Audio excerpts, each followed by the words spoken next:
اگر یہاں تک بھی رکھا جائے کہ حضور صلی اللہ علیہ وسلم کے اولاد اور آپ کے ازواج مطہرات، تو پھر یہ ہوگا کہ حضور صلی اللہ علیہ وسلم کی یہ آل دین کے اوپر بڑی محنت کرنے والے تھی، اللہ پاک نے مقرر کر رکھا تھا۔ تو اللہ پاک نے پھر امت کو یہ حق دیا کہ جس طرح نبی دین کے اوپر محنت کر رہے ہیں، نبی کے آل بیت بھی دین کے اوپر محنت کر رہے ہیں، تو لہٰذا تمہیں حق یہ ہے کہ اپنے نبی کے آل اور آل بیت کے ساتھ محبت کرو، ان کی اتباع کرو، ان کے ساتھ چلو، ان کے کسی قسم کو تکلیف نہ پہنچاؤ۔ بہرحال اس آیت کے اندر حضور صلی اللہ علیہ وسلم کی آل بیت سے حسن و سلوک اور محبت کرنے کا حکم ملا، جیسے کہ امت وبا کا شکار ہوئی اس وقت جب حضور صلی اللہ علیہ وسلم کے اہل بیت کو تکلیف پہنچائی۔ بہرحال یہ بھی حکم اللہ تبارک و تعالیٰ نے اس آیت کے اندر عطا فرما دیا۔ پھر آگے اللہ پاک نے کئی سارے احکامات اور بیان کیے، ان میں سے ایک حکم یہ تھا کہ اللہ تبارک و تعالیٰ نے بیان کیا وَهُوَ الَّذِي يَقْبَلُ التَّوْبَةَ عَنْ عِبَادِهِ وَيَعْفُو عَنِ السَّيِّئَاتِ، اللہ نے یہ گارنٹی دے دی ہے کہ مسلمانوں کی توبہ بھی اللہ قبول کرتا ہے اور اللہ پاک ان کے اوپر احسان بھی کرتا ہے، اللہ پاک ان کے گناہوں کو مٹاتا ہے، لیکن بشرط کہ انسان بھی اللہ پاک کا بندہ بن جائے۔ وَيَسْتَجِيبُ الَّذِينَ آمَنُوا وَعَمِلُوا الصَّالِحَاتِ وَيَزِيدُهُم مِّن فَضْلِهِ، اور اللہ پاک نے اس بندے کے اوپر فضل کا وعدہ کر لیا ہے، اپنے نعمتوں کے نزول، دنیا اور آخرت کی نعمتوں کا نزول کا وعدہ کر لیا جو اللہ کی بات مانتے ہیں۔ جو اللہ کی بات ماننے کا مطلب ہے اللہ کے دین کے اوپر چلتے ہیں، تو اللہ نے دنیا کے اندر بھی دینی ہے، آخرت کے اندر بھی دینی ہے۔ وَالْكَافِرُونَ لَهُمْ عَذَابٌ أَلِيمٌ، ہاں جو اللہ کے دین کا انکار کرے گا اس کے اوپر دردناک عذاب ہے، دنیا بھی تنگ ہے، آخرت بھی تنگ ہے۔ اور پھر اسی طریقے سے آگے کچھ بارش اور کچھ رزق کے نعمتوں کا اللہ پاک نے تذکرہ کیا، یہ ساری عطائیں اللہ پاک ہیں۔ اللہ وَلَوْ بَسَطَ اللَّهُ رِزْقَ، جس کے لیے چاہتا ہے اللہ رزق فراخی کر دیتا ہے، جس کو چاہتا ہے تنگ کر دیتا ہے، یہ اللہ پاک کی عطائیں، اور اللہ قادر مطلق ہے، جس کو چاہتا ہے عطا فرما دیتا ہے۔ باقی دنیا کے اندر جو مصائب وَمَا أَصَابَ مِن مُّصِيبَةٍ فَبِمَا كَسَبَتْ أَيْدِيكُمْ وَيَعْفُو عَن كَثِيرٍ، جو کچھ بھی دنیا کے اندر تکلیفیں اور مشقتیں آ رہی ہیں یہ کسی اور وجہ سے نہیں بلکہ ایک ہی وجہ ہے۔ وہ وجہ کیا ہے کہ انسان کے اپنے انسان عمل اچھا نہیں کرتا، جس کا نتیجہ یہ ہوتا ہے کہ انسان مصائب کا اور شکار بن جاتا ہے اور انسان تکلیفوں اور مصیبتوں میں گھیرا ہوا ہوتا ہے۔ یہ اللہ تبارک و تعالیٰ نے انسان کو خصوصی طور پر یہ حکم دیا۔ پھر آگے آ جاتی ہے کچھ بندے اور کچھ انسان ایسے ہیں جن کے اعمال کو اللہ نے ایسا پسند کر لیا ہے کہ ان کے لیے آخرت اللہ پاک نے بچا کر رکھی ہوئی ہے۔ اللہ نے فرمایا وَمَا عِندَ اللَّهِ خَيْرٌ وَأَبْقَىٰ، جو کچھ اللہ پاک نے ان کے لیے بچا کے رکھا ہوا ہے نا وہ بہت عمدہ ہے، بہت اعلیٰ ہے، دنیا کے مقابلے میں بھی اعلیٰ ہے۔ وہ کون سے لوگ ہیں؟ کوئی 8-9 صفات اللہ پاک نے تذکرہ کیا جن کا کہ یہ کوالٹی جن انسان کے اندر ہوں گی تو وہ انسان ایسے ہوں گے کہ اللہ پاک نے ان کے لیے جو خزانے جمع کر کے رکھے ہیں وہ سوچ سے بھی بڑا ہیں اور انسان کے فہم میں بھی نہیں آ سکتے۔ وہ کون سے لوگ؟ پہلے نمبر پر للذین آمنوا وعلی ربہم یتوکلون، وہ لوگ جو ایمان لے کر آتے ہیں۔ دوسرے نمبر پر اپنے رب پر بھروسہ کرتے ہیں، یعنی دنیا کی چیزوں پر بھروسہ نہیں ہے، اللہ کی ذات پر بھروسہ ہے۔ تیسرے نمبر پر والذین یجتنبون کبائر الاسم والفواحش واذا ما غضبوا هم یغفرون، تیسرا نمبر جو آتا ہے وہ یہ کہ وہ لوگ کبائر گناہ کو، بڑے بڑے گناہوں کو چھوڑ دیتے ہیں اور اسی طریقے سے بے حیائی کے کاموں کو چھوڑ دیتے ہیں۔ اور چوتھے نمبر پر وَإِذَا مَا غَضَبُوا وَإِذَا مَا غَضِبُوا هُمْ يَسْتَغْفِرُونَ، وہ لوگ جو غصے کی حالت میں بھی درگزر کرتے ہیں۔ یہ بہت بڑی کاوش ہے، غصہ آیا ہوا ہے، بہت زیادہ اس انسان کو تکلیف پہنچے، پھر بھی درگزر کر کے اپنے کام سے کام رکھتے ہیں، معاف کر دیتے ہیں لوگوں کو، اللہ کے مخلوق کو معاف کرتے ہیں، اللہ بھی ان کو معاف کر دیتا ہے۔ والذین استجابوا لربہم، اور وہ لوگ جو اپنے رب کی بات مانتے ہیں، یعنی جب اپنے رب کی بات مانتے ہیں، یہاں ماننے سے مراد دین پر چلتے ہیں، وہ بھی اس مصداق ہے اس آیت کا۔ وَأَقَامُوا الصَّلَاةَ وَأَمْرُهُمْ شُورَىٰ بَيْنَهُمْ، نماز قائم کرتے ہیں، آپس میں مشورہ کرتے ہیں۔ وَمِمَّا رَزَقْنَاهُمْ يُنْفِقُونَ، اللہ کے راستے میں اللہ کے دیے ہوئے مال میں سے خرچ کرتے ہیں۔ وَالَّذِينَ إِذَا أَصَابَهُمُ الْبَغْيُ هُمْ يَنتَصِرُونَ، جب ان کے اوپر کوئی مصیبت آتی ہے تو پھر کیا کرتے ہیں؟ مصیبت کے وقت یہ اللہ پاک سے مدد حاصل کرتے ہیں، مصیبت کا یعنی بغاوت کا یا ظلم کا جو ان کے اوپر ظلم کیا جاتا ہے اس کا جو بدلہ لیتے ہیں وہ بھی انصاف کے ساتھ لیتے ہیں۔ یہ اللہ پاک نے آخری صفت بیان کر دی۔ پھر اس کے بعد اللہ پاک نے انصاف طلب کرنے کے بھی کچھ اصول سمجھا دیے ہیں۔ یعنی ایک بندہ ایسا ہے جو مظلوم ہے، بسا اوقات ایسا ہوتا ہے ہمارا معاشرہ خراب ہے تو مظلوم بھی ظالم بن جاتا ہے۔ ایک انسان کے اوپر ظلم ہوا پھر وہ مظلوم بن گیا، لیکن مظلوم جب کھڑا ہوا اس نے آگے اپنا بدلہ لیا تو ایسا بدلہ لیا کہ اس نے بھی ظلم کر دیا، اپنے بدلے سے بھی اوپر اس نے تکلیفیں پہنچا دی، اللہ پاک نے یہ حق نہیں دیا۔ یہاں اصول سمجھایا ہے اللہ پاک نے جو اصول سمجھایا ہے وہ یہ ہے وجزاء سیئۃ سیئۃ مثلہا، پہلا بیت جتنی تکلیف پہنچے اتنی ہی تکلیف واپس دو، اس سے زیادہ نہ دو۔ جو آپ کو مصیبت پہنچی ہے آپ بدلہ لینا چاہتے ہو تو بدلہ برابر سرابر ہونا چاہیے، ایسا پہ میش کرو، اس سے کم تو ہو اس سے زیادہ نہ ہو۔ ومن عفا واصلح، ہاں اگر معاف کرو گے، صلح کرو گے، نرمی سے کرو گے، فاجرہ علی اللہ، تو پھر تمہارا جو اجر ہے وہ اللہ پاک کے پاس ہے۔ یہ بہترین اصول اللہ پاک نے سمجھا دے انسان کو۔ اور والا من انتصر بعد ظلمی فاولئک ما علیہم من سبیل، لیکن جس بندے نے کیا کر لیا، جس بندے نے ظلم کا بدلہ ایسا لیا جو حد سے زیادہ لے لیا، تو اللہ پاک نے فرمایا اس کے لیے پھر کوئی راستہ نہیں ہے، اللہ کے ہاں اس کے پاس کوئی معافی اللہ پاک کے ہاں نہیں ہے۔ اور اسی طریقے سے اللہ نے فرمایا بالا من صبر وغفر ان ذلک لمن عزم الامور، ہاں یاد رکھو جس نے معاف کر دیا، صبر کیا، اور صبر کرنے کے بعد اپنے آپ کو اللہ کی رضا کے اوپر صابر بندہ بنا لیا، تو یہ ایسا ایک امر ہے جو اللہ پاک کو بہت پسند ہے۔ اللہ نے فرمایا عزم الامور، بہت بڑا جرت والا کام ہے، بہادری والا کام ہے جو اسی انسان نے کیا۔ یہاں اللہ پاک نے یہ بھی بیان کر دیا۔ اور پھر اسی طریقے سے آگے بھی کچھ اللہ تبارک و تعالیٰ نے اپنی توحید اور اپنے دین کے کچھ مسائل اسی طریقے سے سمجھا دیے، اور شرک کی مذمت بھی اللہ پاک نے کر دی ہے، اور یہ بھی سمجھایا کہ جو کچھ بھی نعمتیں ہیں وہ اللہ کی طرف سے عطا ہو رہی ہیں۔ اور پھر اس صورت کے اندر اللہ تبارک و تعالیٰ نے ایک اور مسئلہ بیان کیا انسان کو، وہ مسئلہ یہ کہ للہ ملک السماوات والارض یخلق ما یشاء یہب لمن یشاء اناث ویہب لمن یشاء الذکور، زمین آسمان کے اندر جو کچھ بھی مل رہا ہے، جس کو مل رہا ہے وہ اللہ کی طرف سے مل رہا ہے، کیونکہ نظام سارا اللہ کا ہے۔ اللہ جس کو چاہتا ہے جو چیز عطا کر دیتا ہے۔ تو یہ مثال دے دی اللہ نے فرمایا جس کو اللہ چاہتا ہے مذکر دیتا ہے، جس کو چاہتا ہے مؤنث، یعنی جس کو چاہتا ہے اولادیں جب تقسیم کرتا ہے بیٹے دے دیتا ہے، بیٹیاں سے محروم کر دیتا ہے، جس کو چاہتا ہے بیٹیاں ہی دے دیتا ہے، بیٹے نہیں دیتا، اور کسی کو چاہتا ہے اللہ پاک دونوں چیزیں دے دیتا ہے، یعنی بیٹے بھی دیتا ہے بیٹیاں بھی دیتا ہے، اور کس کو چاہتا ہے اللہ پاک کچھ بھی نہیں دیتا۔ یہ عطائیں تو اللہ پاک ہی ہیں، جیسے چاہتا ہے وہ کرتا ہے، اللہ پاک دینے والا ہے، جیسے چاہتا ہے مرضی سے دیتا ہے، اللہ کسی کا محتاج نہیں ہے، نہ دے تو اس سے کوئی لے نہیں سکتا، دے تو کوئی روک نہیں سکتا، یہ اللہ ہے جس کا اللہ پاک نے خود اپنا تعارف آپ کروایا۔ اور پھر اسی طریقے سے وما کان لبشر ان یکلمہ اللہ الا وحیا او من وراء حجاب او یرسل رسولا فیحیی باذنہ ما یشاء، اللہ پاک نے اپنے کلام اور اپنی وحی کی کچھ مثالیں بھی اللہ نے سمجھائی۔ اللہ ایسا قادر مطلق اور ایسا شہنشاہ ہے کہ اس کی شان یہ ہے کہ اللہ پاک نے جیسے کہ انسان کو سمجھایا ہے کہ وہ ہر بندے سے خود بات کرے، ایسا اللہ پاک کی عظمت اور کبریائی کے لائق نہیں تھا، ورنہ اللہ چاہتا تو ساری مخلوقوں سے خود براہ راست بات کرتا، لیکن اس کی کبریائی اس سے بہت اونچی ہے کہ وہ ایک ادنا انسان کے ساتھ خود بات کرے۔ لیکن اللہ پاک نے پھر کیا کیا، انسانوں کے اوپر اللہ نے اپنی باتیں بیان کی ہیں، سمجھائے ہیں۔ وہ کس طریقے سے، یا تو اللہ نے جبرائیل یعنی فرشتے کو بھیج کر اللہ پاک نے سمجھایا، یا پھر اللہ پاک نے وحی کے ذریعے یعنی یہی وہی فرشتے کے ذریعے، یا پھر اللہ پاک نے من وراء حجاب یعنی اللہ پاک نے انسانوں سے بات تو کی ہے لیکن پردے کے اندر کیا ہے، جیسے کہ موسیٰ علیہ السلام، اور یا پھر اللہ تبارک و تعالیٰ نے کوئی اپنا نمائندہ کسی اور طریقے سے بھیج دیا،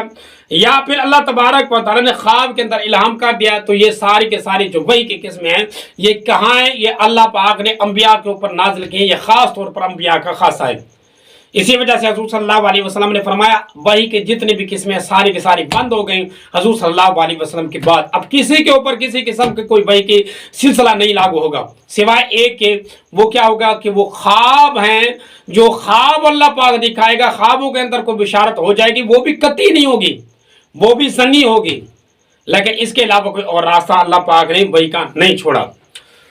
اور پھر اسی طریقے سے تیسری صورت آگے آ رہی ہے سورۃ زخرف۔ اس صورت کے اندر بھی اللہ تبارک و تعالیٰ نے دو مضمون بیان کیے ہیں۔ پہلا مضمون اللہ تبارک و تعالیٰ نے جو بیان کیا ہے وہ ہے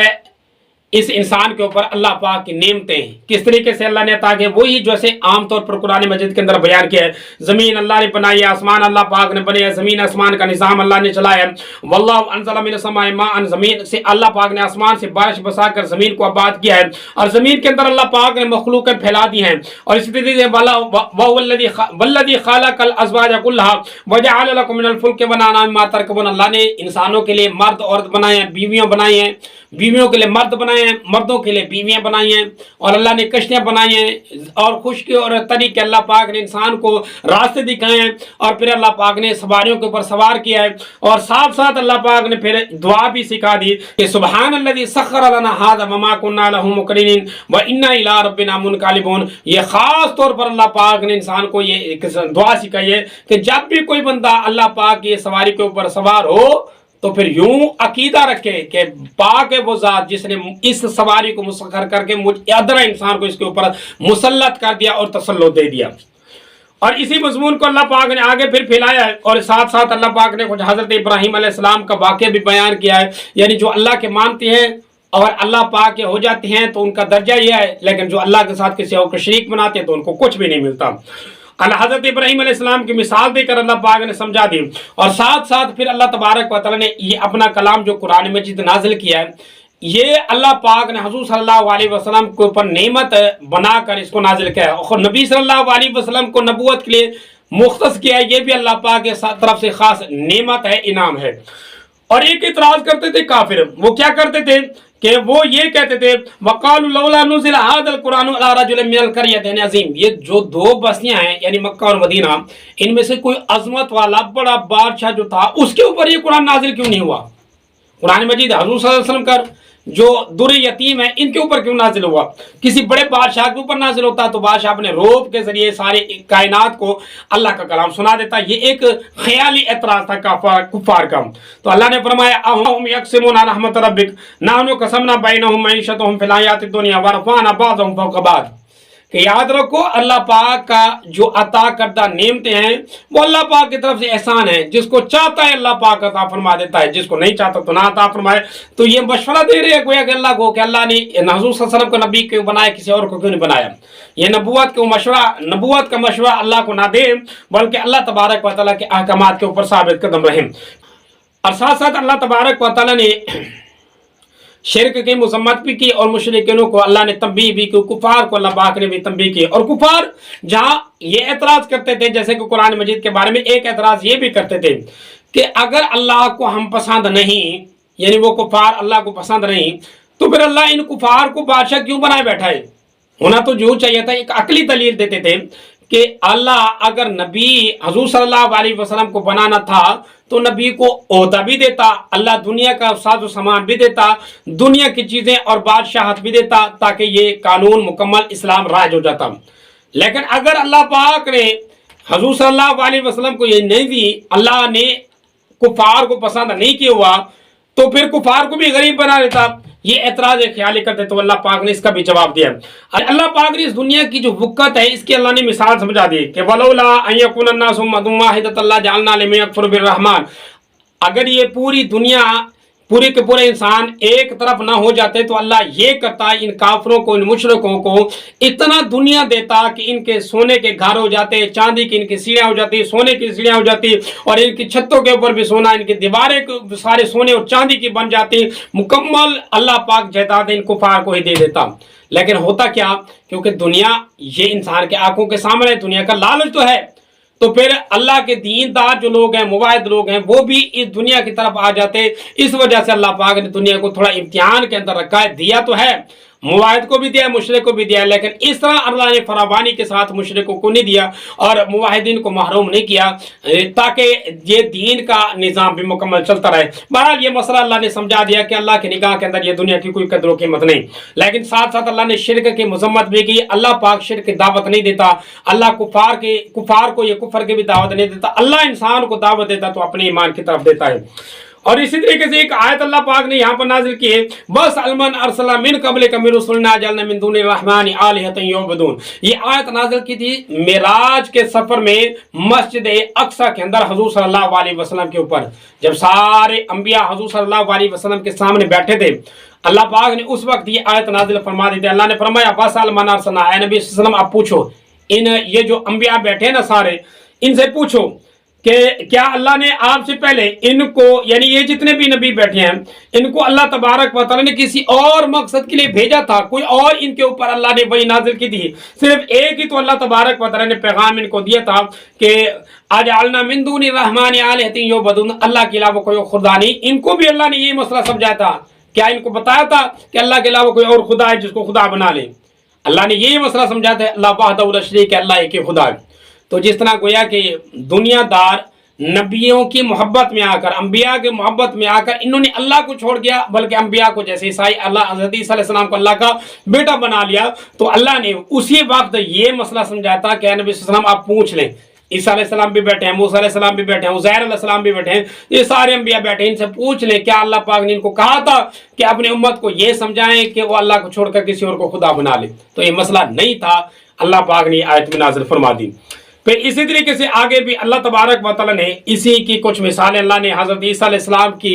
اور حضرت موسیٰ علیہ السلام کی کچھ مثالیں دے کر اللہ نے سمجھا دیا، اور پھر آخرت کے اللہ پاک نے جزا و سزا کا بھی کوئی معاملات اللہ پاک نے بیان فرما دیے کہ یا عبادی لا خوف علیکم اليوم ولا انتم تحزنون، جو اللہ تبارک و تعالیٰ کے بندے ہوں گے ان کے اوپر تو کسی قسم کا کوئی خوف نہیں ہوگا، لیکن جو اللہ کے بندے نہیں ہوں گے، انکاری ہوں گے اللہ پاک کے، تو ان کے اوپر خوف بھی ہوگا، ملال بھی ہوگا، اور وہ آخرت کے اندر انجام کے اعتبار سے برے بھی ہوں گے، اور ان کا انجام جو ہوگا نا وہ بہت برا ہوگا۔ بہرحال اللہ پاک نے اس مسئلے کو بھی بیان کر دیا۔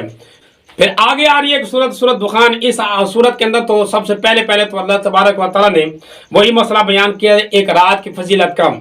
اللہ نے فرمایا والکتاب المبین انا انزلناہ فی لیلۃ مبارکۃ انا کنا منذرین فیہا یفرق کل امر حکیم امرا من عندنا انا کنا مرسلین، کہ ایک رات ایسی ہے جس رات کے اندر اللہ تبارک و تعالیٰ نے اس قرآن مجید کو نازل کیا، اور اس رات کے اندر اللہ پاک اپنے حکمت والے معاملے لوگوں کو سپرد کرتے ہیں۔ اب یہ قرآن مجید کی روح سے یہ رات صادق آتی ہے لیلۃ القدر پر، کیونکہ اسی رات اللہ نے قرآن مجید نازل فرما دیا۔